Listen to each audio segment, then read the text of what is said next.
Hi everyone, my name is Ritu and you are watching English skills A1। आज का हमारा topic है direct and indirect speech और इसमें आज हम इम्पेरेटिव सेंटेंसेस में लेट वाले सेंटेंसेस के इनडायरेक्ट बनाना सीखेंगे। पिछले वीडियो लेक्चर्स में हमने असर्टिव सेंटेंसेस के इनडायरेक्ट बनाने सीखे थे और इंट्रोगेटिव सेंटेंसेस के, और उसके बाद ऑर्डर, रिक्वेस्ट और एडवाइस वाले इम्पेरेटिव सेंटेंसेस के इनडायरेक्ट बनाने सीखे थे। आज हम इम्पेरेटिव सेंटेंसेस में लेट वाले सेंटेंसेस के इनडायरेक्ट बनाने सीखेंगे। लेट एक वर्ब है जो कई सेंसेस में यूज होती है, जैसे टू प्रपोज और सजेस्ट यानी प्रस्ताव या सुझाव देना, टू अलाउ यानी अनुमति देना के सेंस में भी लेट यूज होता है, टू रिक्वेस्ट यानी प्रार्थना करने के सेंस में, और टू कमांड या ऑर्डर यानी आदेश देना के सेंस में। For example, let us go to the market यानी आओ बाजार चलें, तो ये किस सेंस में है? प्रपोजल या सजेशन के सेंस में। लेट दिस बॉय कम इन, इस लड़के को अंदर आने दो, तो ये किस सेंस में यूज हुआ है? टू अलाउ के सेंस में। लेट दिस बॉय कम इन, इस लड़के को अंदर आने दो यानी टू अलाउ के सेंस में यूज हुआ, अनुमति देना के सेंस में यूज हुआ है, परमिशन देने के सेंस में। Let there be no talk about this matter, इस विषय पर कोई बात ना हो यानी रिक्वेस्ट करने के सेंस में। Let no one come late in the school, कोई भी स्कूल में देर से ना आए। मान लीजिए प्रिंसिपल है स्कूल के, प्यून को, चपरासी को ऑर्डर दे रहे हैं let no one come late in the school, तो ये ऑर्डर के सेंस में भी यूज होता है लेट। तो अब इसके इनडायरेक्ट कैसे बनाएंगे? अगर लेट से प्रस्ताव यानी प्रपोजल या सुझाव, सजेशन का बोध हो, तो ऐसे सेंटेंसेस के इनडायरेक्ट कैसे बनाएंगे? अब ये कैसे जाने कि इस सेंटेंस में जो डायरेक्ट स्पीच में आया हुआ है सेंटेंस वो प्रपोजल या सजेशन वाला सेंटेंस है? तो आप उस सेंटेंस को देखिए, अगर वो लेट अस से शुरू हो रहा है तो इसका मतलब है कि वो प्रपोजल वाला सेंटेंस है, वो प्रपोजल या सजेशन वाला डायरेक्ट स्पीच में सेंटेंस है। तो क्या करेंगे हम? रिपोर्टिंग वर्ब सेड को प्रपोज्ड या सजेस्टेड में चेंज कर देंगे, और अगर सेड टू आया हुआ है तो प्रपोज्ड टू या सजेस्टेड टू में चेंज करेंगे। पिछले वीडियो लेक्चर्स में मैंने आपको बताया था जब असर्टिव सेंटेंसेस किए थे कि सेड टू को टोल्ड में बदलते हैं, और इंट्रोगेटिव सेंटेंसेस में सेड टू को आस्क्ड में बदल रहे थे। सेड टू को टोल्ड टू या सेड टू को आस्क्ड टू नहीं कर रहे थे, ओनली टोल्ड और आस्क्ड कर रहे थे। लेकिन यहाँ पर ये जो प्रपोजल वाले सेंटेंसेस होते हैं ना, इनको, इसमें हम सेड टू को प्रपोज्ड टू में बदलते हैं यानी टू लगाते हैं, प्रपोज्ड के आगे भी और सजेस्टेड के आगे भी। तो सेड टू को प्रपोज्ड टू या सजेस्टेड टू में चेंज करते हैं। इन्वर्टेड कॉमास को हटाकर दैट लगाते हैं, लेट को हटा देते हैं, अस को, जो लेटस होता है उसमें अस को रिपोर्टिंग वर्ब के सब्जेक्ट के अकॉर्डिंग, रिपोर्टिंग वर्ब का सब्जेक्ट प्लस वी, उसके अकॉर्डिंग वी या दे में बदलते हैं। अब क्या मीनिंग है इसका? यहाँ पर देखिए ये sentence, he said to Rahul let us play, let को हटा देते हैं। तो जब हम इस लेट को हटाएंगे, लेट एक वर्ब है और वर्ब के बाद ऑब्जेक्टिव केस आता है, तो अस ऑब्जेक्टिव केस में आया हुआ है। जब लेट को हटा देंगे तो ये अस क्या बन जाएगा? वी। तो वी फर्स्ट पर्सन का प्रोनाउन है, सब्जेक्ट के अकॉर्डिंग चेंज होगा, तो वी का ही हो जाएगा। बट वी प्लूरल नंबर में है तो ही का प्लूरल केस आएगा, क्या हो जाएगा? दे। वी चेंज हो जाएगा दे में। यदि रिपोर्टिंग वर्ब का सब्जेक्ट या ऑब्जेक्ट फर्स्ट पर्सन में है तो वी में चेंज करेंगे। क्या मीनिंग हुआ इसका? अब यहाँ पर आप देखिए, ही सेड टू मी, तो ये मी क्या है? फर्स्ट पर्सन का प्रोनाउन है। तो जब हम इसको चेंज करेंगे, लेट को हटाएंगे और अस क्या हो जाएगा? वी में चेंज हो जाएगा, फर्स्ट पर्सन का प्रोनाउन हो गया। तो हम फर्स्ट पर्सन के प्रोनाउन को सब्जेक्ट के अकॉर्डिंग चेंज करते हैं। लेकिन यहाँ पर अगर ऑब्जेक्ट भी फर्स्ट पर्सन में है तो इसे हम वी ही रखेंगे। अगर रिपोर्टिंग वर्ब का सब्जेक्ट या ऑब्जेक्ट फर्स्ट पर्सन में है, तो यहाँ ऑब्जेक्ट फर्स्ट पर्सन में है तो अस को हम वी में चेंज करेंगे। नेक्स्ट है वी या दे के बाद शुड का यूज करते हैं, वी या दे के बाद शुड लगाएंगे। तो स्ट्रक्चर क्या है, मान लीजिए है लेट अस प्लस V1, यहाँ पर देखिए लेट अस प्लस V1, ठीक है। तो क्या हो जाएगा, इनडायरेक्ट स्पीच में वो चेंज हो जाएगा, वी या दे लगाएंगे और उसके बाद शुड यूज करेंगे और फिर V1। इसको आगे और एग्जांपल से क्लियर करते हैं। यहाँ देखिए ये है Virat said let us play a match, यानी विराट ने कहा आओ मैच खेलें। यहाँ क्या आया हुआ है, लेट अस, यानी ये प्रपोजल सजेशन वाला सेंटेंस है, प्रस्ताव या सुझाव वाला सेंटेंस है। तो क्या करेंगे, सेड को प्रपोज्ड या सजेस्टेड कुछ भी लिख सकते हैं, या तो आप लिखे विराट प्रपोज्ड या लिखिए विराट सजेस्टेड, मैंने दोनों लिख दिए हैं, आप कोई एक लिखिए, विराट प्रपोज्ड या विराट सजेस्टेड।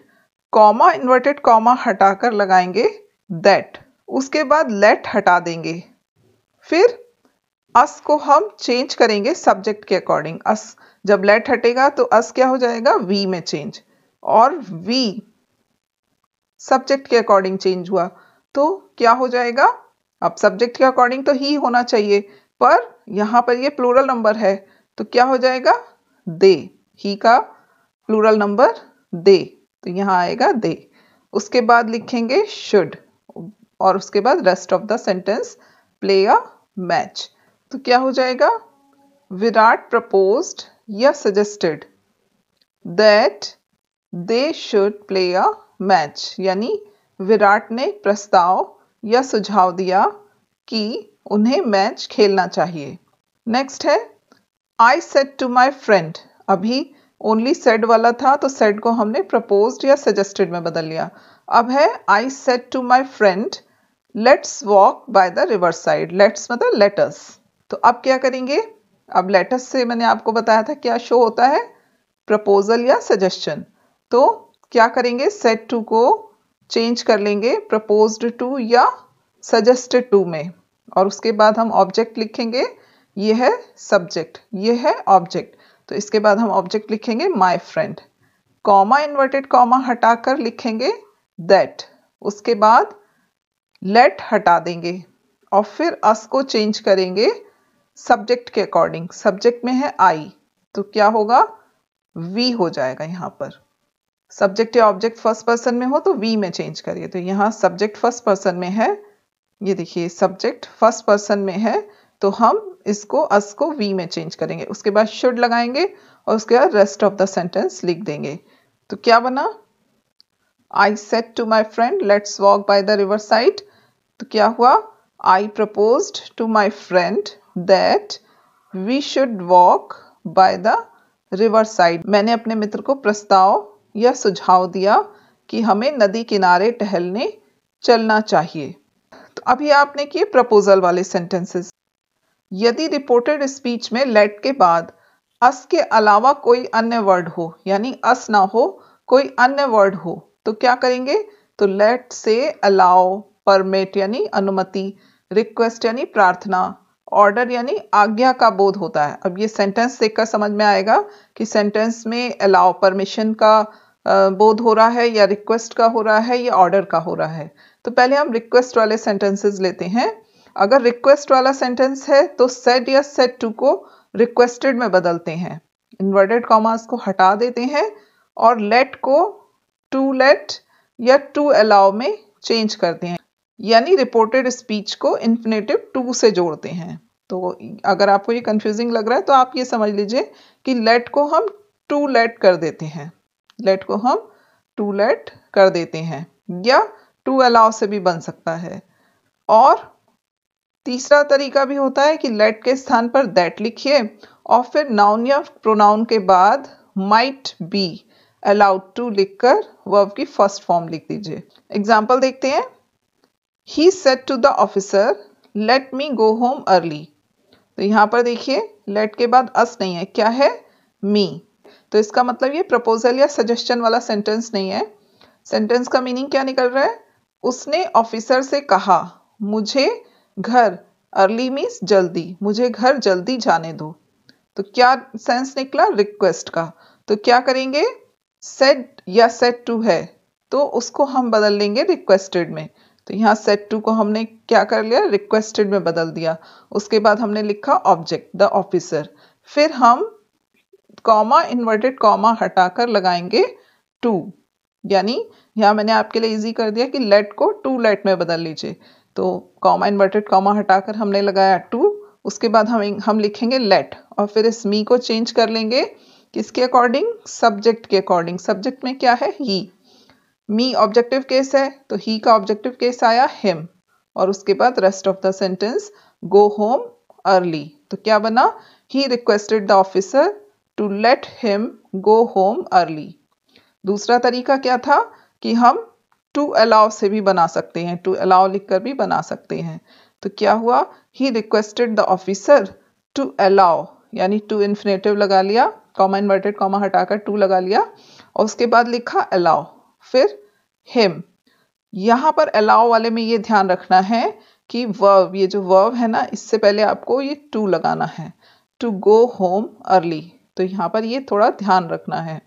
और तीसरा तरीका है कि आप ऐसे बना लीजिए, ही requested the officer, comma inverted comma हटाकर लगाया दैट, और उसके बाद दैट के बाद सब्जेक्टिव केस आएगा। लेट के बाद हमारा ऑब्जेक्टिव केस आया था, दैट के बाद क्या आएगा, सब्जेक्ट आएगा ही। कैसे आया ही, इससे, ये सब्जेक्ट के अकॉर्डिंग चेंज हुआ मी। तो यहाँ पर ही लिख लिया, उसके बाद हम लिखेंगे माइट बी अलाउड टू, और फिर rest of the sentence go home early. तो क्या बन गया, he requested the officer that he might be allowed to go home early. अब नेक्स्ट है लेकिन यदि प्रार्थना या सलाह का बोध हो रहा हो, प्रार्थना या सलाह यानी रिक्वेस्ट या एडवाइस हो, और सेंटेंस लेट देयर बी से शुरू हो रहा हो, तो इसको दैट देयर शुड बी से ही रिपोर्ट किया जाएगा।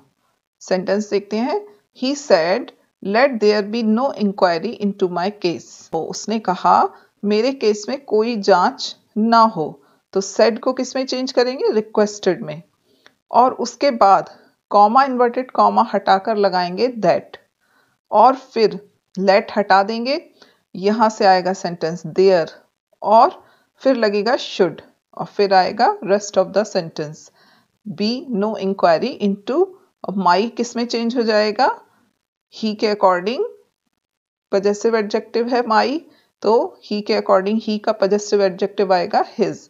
तो क्या बनेगा, he requested that there should be no inquiry into his case, यानी उसने प्रार्थना की कि उसके केस में कोई जांच नहीं होनी चाहिए। तो यहाँ मैंने आपके लिए इजी कर दिया कि अगर लेट देयर बी से सेंटेंस स्टार्ट है तो हम उसको चेंज कर देंगे दैट देयर शुड बी में, यानी कॉमा इन्वर्टेड कॉमा हटाकर दैट लिखेंगे, और लेट हट जाएगा, देयर आ जाएगा, और उसके बाद शुड आएगा। तो आप इसको ऐसे भी ध्यान में रख सकते हैं कि लेट देयर बी को हमें चेंज करना है दैट देयर शुड बी में। एक और सेंटेंस देखते हैं, he said let there be no talk about her. Sense क्या निकला इसका, उसने कहा उसके बारे में कोई बात ना हो। तो यहाँ देखिए लेट देयर बी से स्टार्ट है सेंटेंस, तो क्या करेंगे, एडवाइज है ये, वो एडवाइस दे रहा है, तो हम ही सेड को ही एडवाइज्ड। अब एडवाइज के बाद एडवाइज्ड अपने साथ ऑब्जेक्ट लेता है, तो अगर नहीं है तो भी हमें लगाना पड़ेगा। तो he advised us that there should be, let there be को चेंज कर लेंगे दैट देयर शुड बी में, और रेस्ट ऑफ द सेंटेंस लिख देंगे।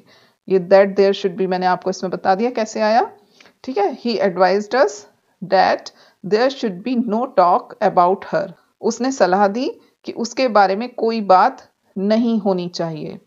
अब है अगर ऑर्डर या कमांड वाला सेंटेंस हो, अगर सेंटेंस में ऑर्डर या कमांड यानी आदेश दिया गया हो तो क्या करेंगे, यदि लेट वाले वाक्य से आज्ञा का बोध हो तो डायरेक्ट से इनडायरेक्ट बनाते समय रिपोर्टिंग वर्ब को ऑर्डर्ड में बदलते हैं। रिपोर्टिंग वर्ब यानी सेड या सेड टू को ऑर्डर्ड में बदल लेते हैं, इन्वर्टेड कॉमास हटाकर दैट लगाते हैं, लेट को हटा देते हैं, नाउन और प्रोनाउन के बाद, नाउन या प्रोनाउन जो भी आया हुआ है उसके बाद शुड लिखते हैं, और फिर रेस्ट वर्ड्स लिख देते हैं, जो भी अन्य शब्द आए हुए हैं उनको लिखते हैं। एग्जाम्पल से समझते हैं, the king said to him let the man be set free. राजा ने उससे कहा आदमी को आजाद कर दिया जाए।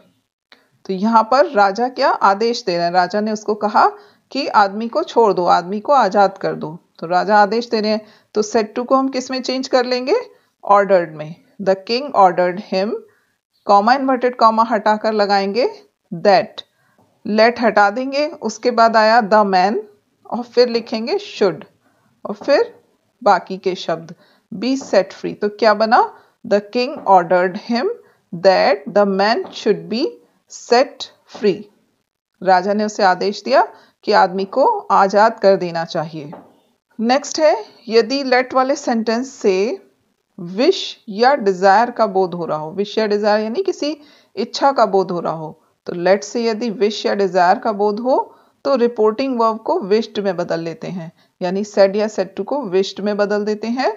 इन्वर्टेड कॉमास को हटाकर दैट लगाते हैं, लेट को हटा देते हैं। तो देखते हैं, the mother said let me have a cup of T. The mother said को हमने बदल दिया विश्ड में, कॉमा इन्वर्टेड कॉमा हटाकर लगाया दैट और लेट हटा दिया, और उसके बाद ये मी क्या बन गया, आई में, और आई किसके अकॉर्डिंग चेंज हो जाएगा, मदर के अकॉर्डिंग, तो क्या हो जाएगा, शी। ठीक है, यहाँ पर ये ऑब्जेक्टिव केस नहीं रहेगा। जब लेट हट जाएगा, जो वर्ब है वर्ब अपने साथ अपने बाद में ऑब्जेक्ट लेता है, इसलिए लेट के बाद ऑब्जेक्ट आता है। लेकिन जब लेट हट जाएगा तो मी क्या बन जाएगा, आई, और आई फर्स्ट पर्सन का प्रोनाउन है, सब्जेक्ट के अकॉर्डिंग चेंज होगा। तो क्या हो जाएगा, मदर के अकॉर्डिंग फीमेल प्रोनाउन आया शी, सब्जेक्टिव केस आया। फिर उसके बाद हम लिखेंगे शुड और फिर rest of the sentence, have a cup of T. तो क्या बना, the mother wished that she should have a cup of T. Next है, यदि किसी सुझाव के उत्तर में लेट्स नॉट का प्रयोग हुआ हो तो इनडायरेक्ट बनाते समय इसे ऑब्जेक्टेड टू इट या अगेंस्ट इट लिखते हैं। मान लीजिए किसी ने कोई सजेशन दिया, कोई प्रपोजल दिया और आंसर नो में आया, तो फिर उस नो को हम कैसे लिखेंगे। एग्जाम्पल से समझते हैं, I said let us punish that boy, my friend said let us not. तो क्या मतलब हुआ, मैंने कहा आओ इस लड़के को दंड देते हैं, तो मेरे मित्र ने कहा लेट्स नॉट, नहीं। तो सेड को किस में चेंज कर देंगे, सजेस्टेड में, और ये माई फ्रेंड इसका ऑब्जेक्ट बन जाएगा। तो सजेस्टेड के बाद टू आता है और फिर हम लिखेंगे माई फ्रेंड। तो I suggested to my friend, ये कॉमा इन्वर्टेड कॉमा हटाकर लगेगा दैट, और उसके बाद ये लेट हटा देंगे। ये अस किसके अकॉर्डिंग चेंज हो गया, सब्जेक्ट के अकॉर्डिंग। तो क्या हो जाएगा, फर्स्ट पर्सन का सब्जेक्ट है तो वी हो जाएगा यहाँ पर। उसके बाद आएगा शुड, फिर पनिश दैट बॉय, ये आ गया। अब इसको कैसे बनाएंगे, my friend said let us not, तो इसको हम लिख देंगे बट लगाकर कनेक्ट कर देंगे, but my friend was against it, या तो ऐसे लिख दीजिए, या but my friend objected to it, ऐसे भी लिख सकते हैं। एक और एग्जाम्पल देखते हैं, let us go to the mall said Riya. अब ऐसा भी हो सकता है कि रिपोर्टेड स्पीच शुरू में लिखी हुई आ जाए और रिपोर्टिंग वर्ब बाद में हो, तो वही वैसे ही बनाना है, घबराना नहीं है। ये जो है ना रिपोर्टिंग वर्ब, ये पहले लिखी जाएगी और ये बाद में। अब इसमें एक और पार्ट भी है, लेट्स नॉट सेड सिया। क्या मीनिंग हुआ इसका, रिया ने कहा आओ मॉल चलें, किससे कहा, सिया से। सिया ने कहा नहीं, तो क्या करेंगे, उसने प्रपोजल दिया था, रिया ने सिया को प्रपोजल दिया था कि चलो मॉल चलें। रिया प्रपोज्ड टू सिया, अब ये जो सिया है ये इसका ऑब्जेक्ट बन जाएगा, Riya proposed to Siya, Siya object बन गया। उसके बाद कॉमा इन्वर्टेड कॉमा हटाकर लगाएंगे दैट, फिर दोनों ही थर्ड पर्सन प्रॉपर नाउन है तो क्या हो जाएगा, दे में चेंज हो जाएगा, अस जो है वो दे में चेंज हो जाएगा। दे के बाद आएगा should go to the mall, और सेकेंड पार्ट है लेट्स नॉट, तो ये क्या हो जाएगा, but Siya objected to it, या फिर आप ऐसे भी लिख सकते हैं, Riya propose to Siya that they should go to the mall but Siya was against it. तो इस तरीके से आप इसको चेंज कर लेंगे। तो आई होप कि आज का वीडियो लेक्चर आपको अच्छा लगा होगा। लेट वाले सेंटेंसेस आपको क्लियर हो गए होंगे। मोस्टली बच्चों को लेट में बहुत दिक्कत आती है, तो मैंने हर एक टाइप का सेंटेंस लेने की कोशिश की है और उसको पूरी अच्छे से समझाने की कोशिश की है। इसको आप अच्छे से ध्यान से देखेंगे तो लेट वाले एकदम क्लियर हो जाएंगे। तो आज के लिए इतना ही। अगले वीडियो लेक्चर में हम ऑप्टेटिव और एक्सक्लेमेटरी सेंटेंसेस के इनडायरेक्ट बनाना सीखेंगे। अगर आपको ये वीडियो लेक्चर अच्छा लगा हो तो इसे लाइक करें और अपने पढ़ने वाले फ्रेंड्स के साथ शेयर करें। और अगर अभी तक आपने मेरे चैनल को सब्सक्राइब नहीं किया है तो इसे सब्सक्राइब करना ना भूलें। Thanks for watching.